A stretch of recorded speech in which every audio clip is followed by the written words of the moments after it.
If you're considering buying a used cruiser from 24 to 50 feet, this is the video for you. We're going to talk about how to buy a used cruiser without buying somebody else's headache. You've probably heard nightmares and horror stories. We're going to give you what you need to know, things that you likely didn't know. Stay to the end. I've got something that's going to be really helpful. If you don't know me, my name is Captain Matt. I'm the author of the book, Boat Buyer's Secret Weapon, and the host of this channel. So let's take a look at everything we're going to talk about. We're going to focus this on 24 to 50 foot cruisers. We're not going to get into the yachts and sport yachts. There's a few things that change, but 24 to 50, they have all the same systems for the most part, and we're going to talk about all of those. We're going to talk about drive systems, stern drive versus inboard, gas versus diesel, the galleys, the heads, the staterooms, the generators, the AC, and all the systems. The number one inspection to do before you buy the boat, financing, insurance pitfalls, because there are things that catch a lot of people off guard, expensive mistakes to avoid. That's the whole point of this video, is so that you buy a boat, you know what you're getting into without the expensive mistakes, and then how to avoid buying someone else's headache. It's real easy to do in this category. So again, we're talking cruisers. Cruisers, a little bit more headroom in the cabin versus cuddy cabins, which is really just a bow rider with a closed off bow, and you've got maybe a head down there, but you really don't have much else, okay? So the first thing we'll talk about is single versus twin engine. Now, typically you're going to find single engines on boats under 30 feet. Now, that's sort of a rough cutoff, maybe 28, maybe 32, but somewhere around there. And then as you get bigger, 30 plus, you're going to end up with twins on almost every boat. Usually there could be a 28 foot to 30 foot boat that has both options. And it's a matter of that particular boat, the weight. I would almost always lean toward twins because of the better handling as you get to a bigger boat. I ran a 30-foot cruiser with a single on it one summer, and it was fine, but a twin would have been way easier, okay? So gas versus diesel. The gas versus diesel is in the US, we're talking North America. You're typically going to have a cutoff around 40 feet or so where the option's always going to go diesel. Now, here's the advantages of diesel. Diesel is much longer lasting. I mean, I'm talking 1,500 hours on a long running gas engine versus 20,000, 30,000, 40,000 hours on a diesel. But a diesel is significantly more expensive initially up front. So the cost is more expensive on the diesel, but much more longevity. So that's why you'll see a boat that's a 1970 something still have the original engine. And even when you get to a point where you get to 10,000, 20,000, 30,000 hours, what they do is they just rework them. You don't need a whole new engine. They just redo some stuff in it over my head, and then you're back in business almost like you've got a new engine. Where a gas engine, that thing truly is going to wear out because of the way the combustion works and that. So the advantages, at some point you may not have a choice. If you're a 30-foot cruiser, you're almost always going to have gas. If you are looking at a diesel boat, one thing to remember is you got to have diesel accessibility on the body of water. So how big of a hassle is it to get diesel to the boat? Do they have a pump on the water? Can you get a truck to come and fill you up a couple times a year? What does that look like? And that's going to help you determine. Gas is, for most people, again, under 40 feet, gas is going to be perfectly appropriate, and there's no issues. Just run your blower every time before you start that engine. Stern drive versus inboard. Now, the advantage to a stern drive is going to be higher performance. Stern drives are going to be faster top end speed. They're going to be probably getting out of the hole just a little bit more. Disadvantages are on a cruiser, you're probably leaving that boat in the water for extended periods of time. And now you've got these dissimilar metals below the water line, and you've got corrosion, you've got electrolysis, you've got growth, you've got gear lube that's, all these lines and potential of leaking fluid. So there's a lot more maintenance upkeep on a stern drive, but you get that performance. On an inboard, you've just got a shaft coming out the bottom. You've got a cutlass bearing that maybe you have to make sure it's dripping right, depending on the type of bearing it is, of that shaft coming through, keeping it straight, making sure it's spinning easily. You've got the strut and then the propeller. So really the maintenance for underwater is just have some anodes on there to make sure that your metals are not being corroded and attacked with that electrolysis, but less likely. It's a more simple propulsion system, so it's better for leaving the boats in the water. Now again, size comes into play. You're not going to have an inboard RV drive on anything about 32 to 36 feet, kind of in that range, depending on the manufacturer, the exact boat. That's where you're going to flip over, and everything's going to be inboards or V drives up to that point until you get to the point where you're 45, 50 feet, and you might be introducing pod drives. What I love about inboards is the simplicity, leaving them in the water, and I also prefer driving inboards because they're typically set a little bit further apart, and you got these big, huge brass wheels. So when I go in reverse, my thrust is it's more powerful. They're always going to be centered, so I don't have to worry about my stern drives being turned off to the side when I'm doing maneuvers. I'm always going to be centered. That rudder is easy enough to get centered, and I think they're slightly easier to handle in tight water docking scenarios. But again, it's the inboard. If I have a preference, it's going to be towards the inboards and the V drives, okay? So joystick systems, as you get bigger and more newer technology, you've got the Axios and the Zeus, which are Mercury Mercruisers. Yamaha now has their Helmmaster EX if you have an outboard system. A lot more cruisers going outboards now, which I love. Outboards you can tilt out of the water completely so you don't have anything in the water. You got the quiet. The only thing is you have that obstruction on the back of the boat to the swim platform and access stern departing the boat. May or may not be an issue, but I really like the outboards on some of these cruisers. Then Volvo has their IPS pod system. And then Dockmate, if you want to do aftermarket and you've got a large enough vessel, Dockmate now has an aftermarket system that's supposed to be fantastic. I've not run it yet, but it's supposed to be really, really nice. So the joystick systems, hey, if you've got them, make sure that the technology is good. Mercury Mercruiser started the Axios in about 08, 09. I actually ran one of the first stern drives with the Axios system on. Our dealership got it from Sea Ray, and it was the very, very first one that they put out, a 330 Sundancer. It was amazing, super easy, but at that time, glitchy, okay? There were things that they didn't have all the kinks worked out in the first generation of it.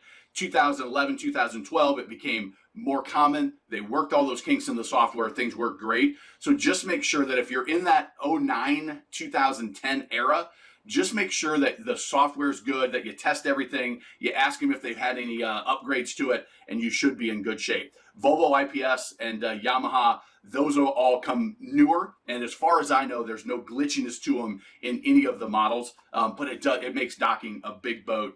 It's like playing a video game. It really, really is easy. These are the pod drives. So we looked at the stern drives and the inboard. The pod drives, they said, hey, what if we made something that didn't have the corrosion issues, but it had more maneuverability of an inboard? And so these turn 240 degrees side to side, and they're digital, which allows you to put the joystick on them. That's the key to the joystick technology, is digital shifting and steering. And so these give you incredible control with a joystick, and it's really, really simple. Now, the negative is you've got this $20,000, $30,000 pod sticking 3 feet below the water line. If you hit something, they're actually designed to shear off so you can send a diver down to go get it. The thinking is, hey, if you shear it off, you're probably in shallow water, so it's going to be easy enough to get. You're not going to do this in 100 foot of water unless you hit a tractor tire or a container that's floating out in the intercoastal or whatever. But the pod drives, again, great technology. It's gotten really good. It's been in use for 20 plus years now, and again, really solid on that. If you're looking at simple operating, more expensive, but really, really easy maneuverability of the boat. The next system that you're going to have in most cruisers above, I will say 28 feet, is a generator. Now, the generator allows you to operate your air conditioning and some of your more major units away from shore power. So we'll talk about power in a little bit, but you've got battery power, and then you've got 110 power or 120, whatever you have in your house. That's when you're on shore power, you're plugged in just to electricity like you are in your house. When you're away from the dock and you can't reach that cord out there, that's where the generator comes in. The generator will produce the power. It works just like your home electricity on an AC current versus the DC of the batteries. So that extra power allows you to run bigger systems that pull more energy, right? Your water heater, your air conditioning unit, maybe the microwave, or maybe some of the larger appliances, the dishwasher if you have one. So if you don't have a generator, let's say it's a 26-foot cruiser, you don't have a generator, just know that that means some of your systems aren't going to work when you're away from the dock and not plugged in. Your air conditioning being the most common one that is oh crap, that's not going to work for me. So understand the value of a generator is running those systems after the fact. Now, to inspect the generator, it's a motor. So you've got to check the oil. It has its own little impeller, little tiny impeller that needs to be changed once a year probably. And you want to make sure that, one, they can be expensive to replace. Two, they can be very difficult to replace depending on where they're located. Some boats you may have to pull an engine just to get to that generator, okay? So there's a lot of things that you want to look at, kind of eyeball it, check it yourself. We'll talk about the very end, the biggest thing you can do to make a huge mistake, but that's the generator. Then we go to the electrical panel. So you see that little circle there? This is the indicator that, hey, this has a generator on it. You can also look in the engine compartment and usually see it, but a panel like this, that you have your shore power, and then this is your battery power, your 12-volt DC. All right, and because I see there's no switch up here, this switch is blank, that would be the switch that says, all right, we're on 120 on shore power, or we're on 120 the generator. They're two different sources coming in and then feeding all the same systems. So that's going to be your indication that you don't have a generator, and the systems that are on this portion of the panel are not going to work away from the dock, okay? If it's on the 12 bolt, that's going to work everywhere all the time. All right, and you may have a situation where it could pull from 120, but if that's not available, it will pull from the batteries, okay? So also the electrical panel, it's something that I encourage you to have the owner or the seller walk you through. One, so you know what's on the boat. Two, so you can test everything. And three, so you can get an understanding of how it works. Now, I have a video on the channel that walks through an electrical panel in detail, so you know how they work and how to switch and some of the errors that can come from running your electricity and plug it into transient docks. That will be very, very helpful for you as well. I also encourage you get the Boat Buyer's Toolkit. You can check that out at boatbuyerstoolkit.com. 40 pages, bunch of checklists, questions to ask, how to demo a boat, the air conditioning. Most cruisers nowadays have AC on them, and AC is a complicated system. You've got water pulling in from the source, running through a strainer to a seawater pump, into the air conditioning unit to cool and condense it, and then flowing overboard. And then it typically also runs heat, and it also typically has a dehumidifying setting. The boat's going to be sitting for a period of time. All right. Now, these systems, one, they need a lot of maintenance. The strainer has to be changed. There's filters. There's air filters, just like your home AC unit. So you want to make sure that you check all those to see, oh, that's all gunked up. This looks like it hasn't been changed in 100 years. It's a bad scenario because an AC unit is going to be fairly expensive to replace if it goes out, and they will go out at some point, okay? So you want to ask, has this been updated? What kind of maintenance have you done on it? Who's done that maintenance? Let me check it out. Show me the strainer. Show me the filter. Show me that seawater pump. And that will give you a good idea of, do they know where all this stuff is at, or do they have somebody else do it? And then also run it. It can only be run in the water. So if you're on the hard, if you're blocked up, you're not going to be able to test the AC. And I encourage you to not buy the boat unless you just assume that AC isn't going to be running, okay? Because it'll overheat real quick if you turn the AC on and there's no water to cool the whole system down, all right? And then also, when you are running it, let it run for an extended period of time. Let it run for an hour, because what can also happen is they can start overheating and then fail. So it seems like if you just turn it on for 5 minutes, everything's great. But if you let it run for a long period, that's when you can find, oh crap, we've got a serious problem here, okay? Next is we have wastewater. As you see, there's a lot of systems. We got our freshwater system and our wastewater system. So another system coming through the boat. Think of all the plumbing in your house that's going on. And now we've just put that in the boat, including a sewer treatment, right? Because the freshwater system is going to feed all your sinks. It's going to feed all of your head compartments, and it's going to have a holding tank for the water to put your fresh water in, and then it's going to have all the plumbing everywhere to push it through, and the pumps to push it, because we don't have water pressure coming from city water. Now, what that means is we've got a lot of plumbing, and if one of those fails, what's going to happen? Your boat's going to take on water, and it's going to sink. Not good. So and all of this is throughout the boat and hard to find. So what you need to do is you need to test things, and you need to look for water. It's another reason why I encourage you to hook it up to city water, hook it up to a hose, turn that on, and just let it sit for a while.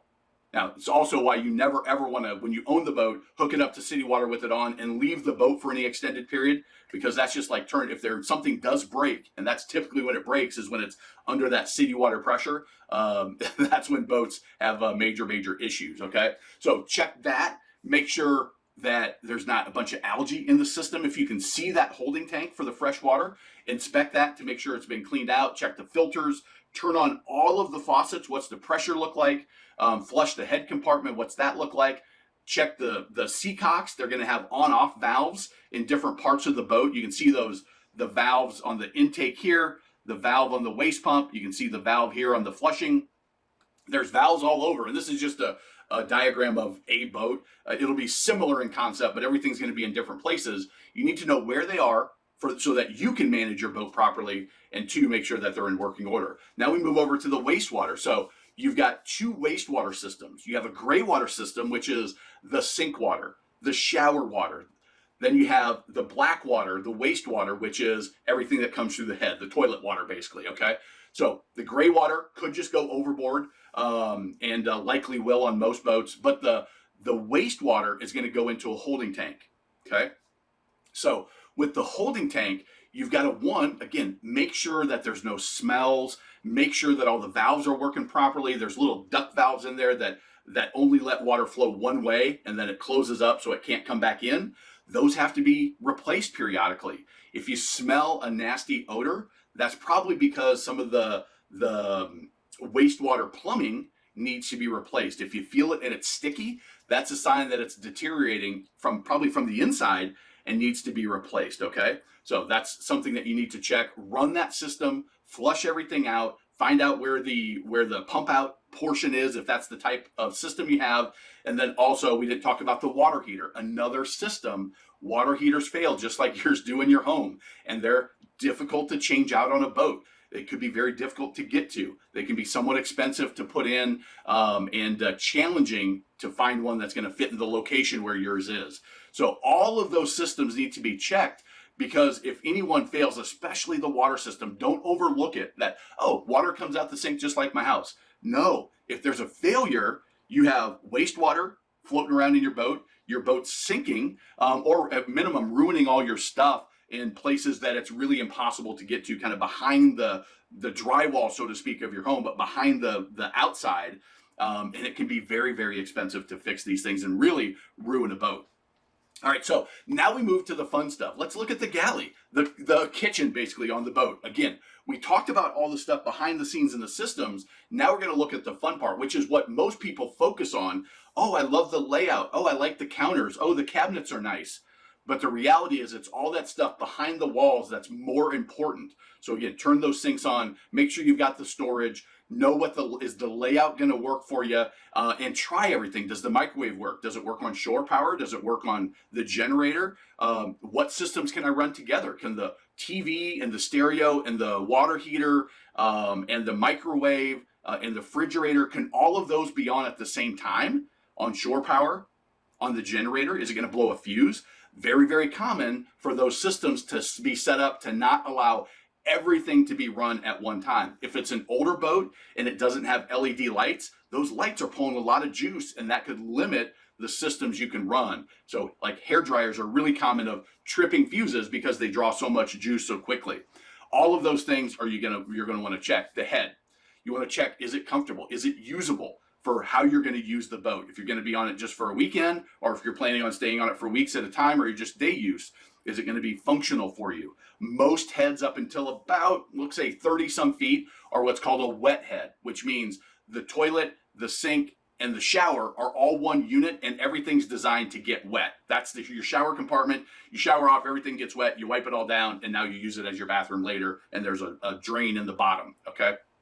So wet head, that's what most of them are like. Some of them will have a separate shower compartment as you get big enough to accommodate the space, okay? Again, check the head, check the plumbing. Take your hand and feel the plumbing that you can get to right at the toilet. It may be gross, but what's grosser is that hose failing after 6 months of owning the boat and you've got shit everywhere. That's grosser, I promise you, okay? So the staterooms. As we get to the staterooms and the sleeping quarters, I encourage you to go through the different configurations that the cruisers allow. And if you are going to overnight for multiple days with multiple people, I encourage you to spend more than just 5 minutes down in the cabin getting a feel for it. I really encourage you to set up the bed and lay like you're going to be sleeping. Put the kids where they're going to sleep, you sleep where you're going to sleep, and then adjust it all and set it up, and then where you're going to sit to have lunch and to have dinner. Okay, now what are we going to do? It's nighttime, it's evening time, and it's raining. What are we going to do? How are we going to hang out and play games, watch movies, cards, or whatever you do as a family? How does that work, and is it functional for you? Practice making a meal in the galley. What's that like? What's it feel like? Where am I going to put my stuff? Those are all things that if you do it at this stage, you're going to end up with a boat that is so much more enjoyable, and you're going to really, really use a lot when you do it that way, okay? And also the configuration, there's really no one configuration, in my opinion, that's best. I like to say, how am I going to use the boat, and then find the configuration that's really suitable based on you going through the motions of owning the boat and using it. All right, so we've talked about the systems. What other inspections go into it? Well, if you watch my other videos, make sure that you've got sturdy flooring. The 90s, early 2000s, they were using some wooden places.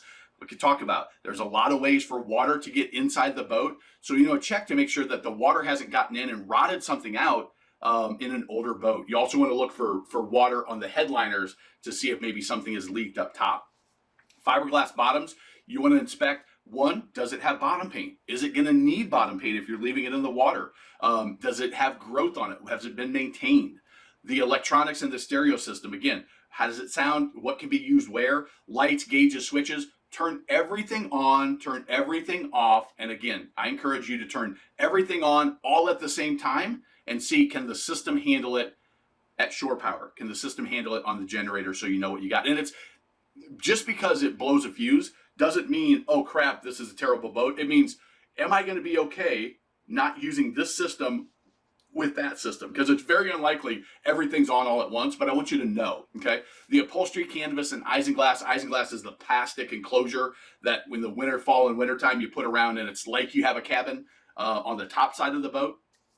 It's fairly, you're talking $3,000, $4,000, $5,000 to replace the canvas and the isinglass in a boat that's 30 plus feet. What's that look like? What do you have? A lot of times sellers will not, it'll be put away in storage and they'll say, yeah, we got it, we'll give it to you. Well, it could be yellowed, it could be damaged, it could be all tore up, it could be in perfect condition, but I'd rather see it for myself because I know it's a big check I got to write if that's important to me. Hatches, latches, how do things close? How do things line up after the boat's been used for a number of years? Wiring and corrosion, especially if you're in the saltwater environment. All of those systems that have wiring, which is virtually everything, can get corrosion on it because of that saltwater environment. You need to inspect as much as you can of the wiring up under the dash, at the battery, in the engine compartment, all of those areas to see, okay, am I dealing with a ton of corrosion, or does it look nice and clean? Corrosion is going to look green, and it's going to have like green and white buildup on it. It's kind of what it's going to look like. And then again, all the systems on the boat. One system we didn't talk about when we were talking about the freshwater, it's kind of connected, are the bilge pumps. Throughout the boat, there's a number of pumps that are designed to pump water overboard in case there's water getting into the cabin, a hose breaks, some of the plumbing breaks, or there's a leak somewhere, right? A lot of times, boats that are even 10 years older or older, those bilge pumps have never been exercised. They've never had to be in use, which is great. But now that pump has likely failed and needs to be replaced. I want to know about that. So if I have an issue, I know my bilge pumps are there to protect me, and they're going to be hidden. They're going to be like 3 or 4 in the cabin, and you got to find them all. And if the owner doesn't know where they are, then you probably need to find them yourself. So that means opening all the compartments in the floor, under the beds, under the sleeping areas, under the section of the couches, and the dinette tables. There's likely a pump somewhere in there in a hatch that's going to be hard to find, and I want you to find it so you know what you got. The engine. All right, so we talked about all the systems on the boat. Now, really the most important part, the most expensive part of those engines, whether it's twin or single, whether it's stern drive, inboard, or pods, or outboards, engine hours. Check the oil and fluids. Check the compression. How strong is that engine firing on a gas engine? I don't think diesel has compression like that. They work a little bit different. The drive conditions. So is it corroded? If it's a stern drive, is that gear case all eaten up and corroded? You'll see that by, little white kind of, the paint's eaten away and it's usually white and the metal starting to get eaten. The running gear, spin those props. Are they spinning true? Are they wobbly? Does something look like that straight prop shaft has to be 100% straight? Does it look like there's any wobble in there? And then the prop itself condition, is it all dinged up and nicked, or is it looking good shape? Okay. And you may be saying, hey, that's a lot for me to, I'm a new boater. That's why I'm watching this video. Stay with me. I've got some advice for you there as well. But at least now you know all the things to look for, and you can do the first initial look on every boat. The initial inspection on the sea trial. All right. You may do the sea trial, or you may use what I recommend here in a little bit, but start it cold if possible, which means you're the first person to start it for, a number of hours. That's going to tell you how does it crank up. Listen to it at idle as you're going out through the no wake zone, and then that idle to wide open throttle at 3/4 throttle, half throttle, whatever's safe for that boat and your environment, and do some turns. How does that boat handle? Adjust the trim if it's a stern drive, and the trim tabs if it's equipped. Go in and out of gear in idle. How does it shift? Does it sound like it's rough? Does it shift nice and easy and smooth? And what's the overall ride quality? That's the sea trial. In the toolkit, there's a whole demo checklist so that you can sea trial a boat yourself if you want to do it that way. One thing to remember, these are big boats. They're pushing a lot of weight. Those engines are working real hard.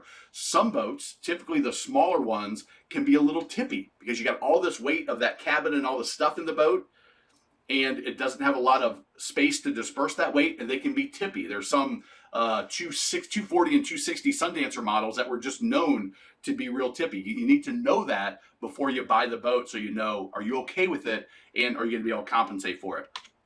All right, financing. If you're going to finance a boat, if it's older than 20 years, I recommend going to a local credit union. They're probably going to have the best options for you on older cruisers. Marine lenders, if you're buying from a dealer, they're going to recommend a marine lender. And we also, Boater Secret Weapon, we've gone out and found different lenders that are going to be, we get some information about the type of boat you're looking at and your area, your credit, and we say, this is the best lender for your situation. This is the best lender for your situation. So we'll match you with that. We've also got a video called The Best Boat Loans. Go watch that. Watch everything that you need to know about financing, making a smart decision. And we also really focus on the customer service and doing a good job. Same thing with insurance. Insurance, there's some hang-ups with insurance. If you have never owned a boat before, it's going to be really difficult to get insurance on a boat over 32, 35 feet and up. They require a history of some ownership, and they don't want you to move more than 10 feet up from your current vessel. So my boat's 21 feet. I could move to a 31 footer and be okay. Now, I got my captain's license, so I could probably make a case for going as big as I wanted. But if you've never owned a boat before, I've got a client that did my one-on-one consulting. He's in this situation. He's looking at a 35 and he wanted a 40, but he had to go down in size to get the insurance that he needed on his, $500,000 boat. It's no joke.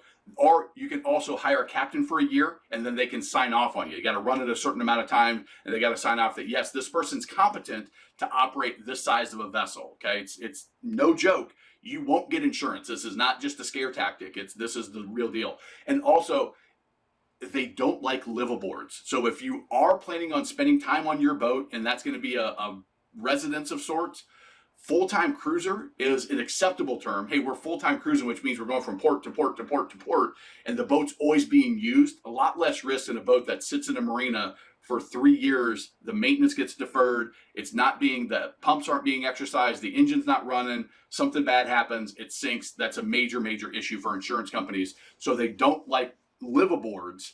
So be cautious how you approach that situation. Now, what's it going to cost? Well, it depends on the boat you're buying, obviously, but $750 a year to $10,000 a year if you're in the hurricane zone in the south and it's a larger vessel. Location side is going to be the biggest impacts on it. I've got a full video on boat insurance basics, the insider secrets to get the cheapest insurance. I've also done the same thing as we did with the loans, where I got insurance providers that specialize in different areas, and I'll match you with the ones that does a great job based on your boat, your location, and the size of the boat. All right, so this is the key. There's all of these systems. I hope you understand how complex a cruiser looks like. The older they are, the more likely that every system has some issue or will be an issue in the first couple years of ownership. Don't want to scare you away, but I also don't want you to have a terrible experience. So a survey. After you go through and you do your inspection, hey, I'm a novice. I've got my toolkit. Matt's helping me. Captain Matt's helping me along. I'm getting through it. I feel good. This boat looks like a keeper. The price is in the range. I've got financing set up. My insurance is going to be good. Everything looks great. Now what I encourage you to do is get a survey, okay? Going to be 20 to 25 foot, depending on your area, maybe more, maybe less. That's going to be the structural and the system. That's a surveyor, structural and systems, okay? Then there's a mechanical survey for the actual engines. That's going to be a separate person typically, and they're going to charge $500 to $1,000 per engine typically, okay? A surveyor, the two accredited groups are NAMS and SAMS, National Association of Marine Surveyors, and then, I don't know what the S stands for, something Association of Marine Surveyors, right? Those are the accredited ones, which means they paid their dues, they've gone through their training, they're good. But what I encourage you to do is make sure they're NAMS or SAMS, and then also ask a non-selling broker, a dealer, and marina managers for referrals. Those three groups are going to know the best surveyors in your market area for the type of boat you're looking at. There's sailboat surveyors, there's powerboat surveyors, there's ones that do bigger boats, smaller boats. Those people are going to know the local surveyor that's going to do a great job and know they're probably booked out because they do insurance work. They've got to drive. They spend a whole day on the boat, so their time is very limited. That's why they're expensive. But if you're buying a $50,000, $100,000, $300,000 boat, I assure you that the survey is going to allow you to buy with more confidence. They're also going to give you a price breakdown of boats that have sold and what they suggested retail price for your boat based on the condition. Okay, so it makes sure you get a good value in the boat that is going to make sure that you have a great experience. Okay. Now, what I don't want you to do is go get a surveyor for every boat that you look at and that you think could be it. I want you to do your inspection first. It passes your inspection. You found all the ticky. You're like, this is out. Oh, this is out. This is out. Ooh, I like this one. Looks good. Go through still looks good, but I want to be sure. Now we do the surveyor, and now we do the mechanical inspection as well. And now you move forward and you buy the boat if everything checks out. So that's my advice to you, to avoid the headaches. I'm serious that so many people buy these boats and they spend $10,000, $15,000, $20,000, and they're like, my dream's always been to have this cruiser, and I found this one, it was a great deal, and then next thing you know, it's a nightmare for them because now they got to get rid of this thing, okay? And they pass it on to another unsuspecting person, which isn't great, or they've got to put it in the boat junkyard and they're out everything, which isn't great. So my suggestion is just don't buy it, okay? Make sure that you inspect these things before you dive in because there's a lot more hidden issues behind the scenes than what you're going to find in your initial thing, especially if you start finding some little ticky-tacky things. There's probably more, okay? So grab the toolkit, grab my book, and remember, life truly is better on a boat.